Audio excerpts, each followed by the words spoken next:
All right, today we're going to talk about a totally new way to build computers, and I mean completely different. It's a technology that's inspired by the most powerful and, get this, the most efficient processor on the planet, your brain. Welcome to the world of neuromorphic computing. So let me start with a question for you. How is it possible that your brain, the one you're using to understand me right now, can do things like learn a language or recognize a friend in a crowd and totally blow a supercomputer out of the water, all while using way less power? Seriously, think about that. The answer is a real game changer. Okay, so it all starts with a major problem that modern computing has, an energy problem.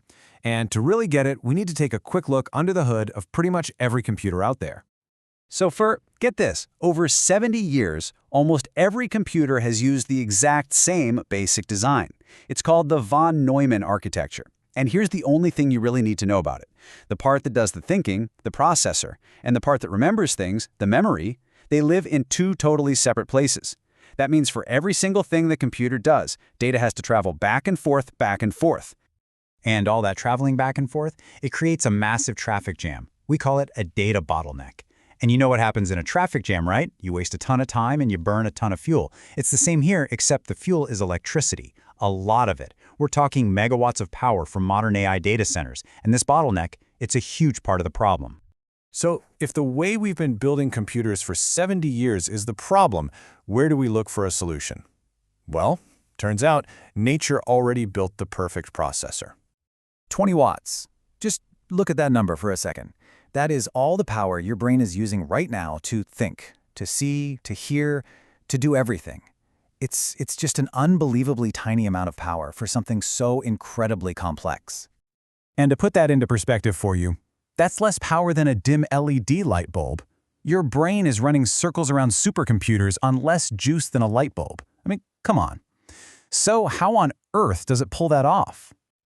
Okay, check this out. Here's the difference side by side. On one side, you have the traditional chip with that traffic jam, that bottleneck we mentioned. On the other, the brain, which is doing a zillion things at once. That's massive parallelism. But the real secret, the absolute key, is right there at the bottom. In the brain, memory and processing aren't separate. They're woven together. There is no highway for data to get stuck on. There's no bottleneck at all. And that insight, that's the whole ballgame. It's what made engineers stop and ask a really simple but powerful question. What if? What if we just stopped trying to patch up this old 70-year-old design and just copy the brain instead? So that's exactly what they started to do. And this is the big idea behind neuromorphic computing.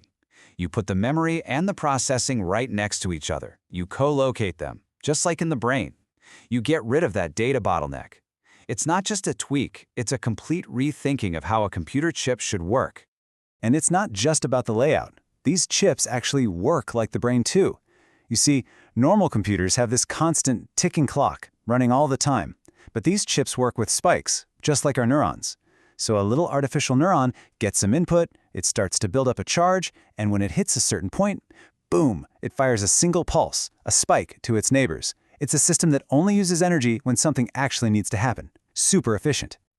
Now you might be thinking, this all sounds like futuristic sci-fi stuff. Nope, this is happening right now.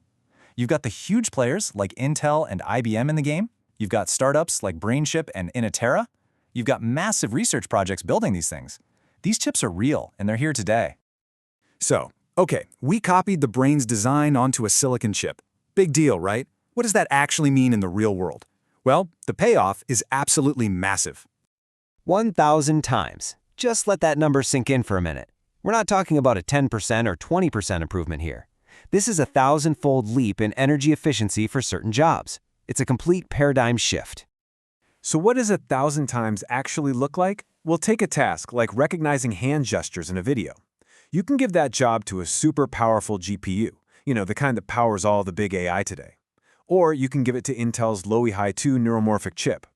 The Loihi 2 will do the same job using 1,000th of the energy, 1,000 times less. I mean, just look at this comparison. It's wild. That giant bar on the left, that's the energy a GPU burns through to do a simple AI task. And that little sliver on the right, you can barely even see it. That's all the neuromorphic chip needs for the exact same result. It's just staggering. Okay, so what does this all mean for you, for us? Well, imagine a hearing aid that can perfectly isolate one person's voice in a super loud restaurant, and the battery lasts for days. Or think about your phone having features that are always listening for your command without you ever worrying about the battery dying. We're talking about robots and drones that react in a split second. Even NASA rovers on Mars that can make their own decisions instantly without having to wait for a signal from Earth. All right, but as amazing as all this sounds, we do need to be realistic here. This technology is incredible, but it's also brand new. So before we get too carried away, let's have a quick reality check. First off, these chips are not about to replace GPUs for everything, especially not for training those giant AI models you hear about. Not yet, anyway. Also, learning to program them is, well, it's not like learning Python. It's a completely different way of thinking. Truth is, we're kind of in the vacuum tube era of brain-inspired tech.